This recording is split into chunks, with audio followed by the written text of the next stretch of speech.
Hey everyone, welcome back to our channel.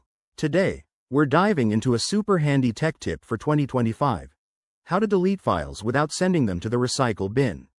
Whether you're dealing with sensitive data or just want to free up space quickly, this method ensures permanent deletion. Let's jump right in. First off, why bother with this? In 2025, with enhanced privacy features in operating systems like Windows 12 or the latest macOS updates, permanently deleting files helps protect your personal information from potential recovery. It's a simple way to add an extra layer of security to your digital life. If you're on Windows, the easiest way is straightforward. Just select the file or folder you want to delete, hold down the Shift key, and hit the delete button. You'll get a confirmation prompt asking if you're sure. Always take a second to double check because this bypasses the recycle bin entirely, meaning no going back. For Mac users, it's a little different.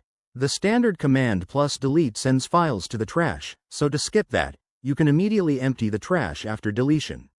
Or, for more control, use terminal commands like followed by the file path. If you're on Linux, the command in the terminal is your go-to for permanent removal.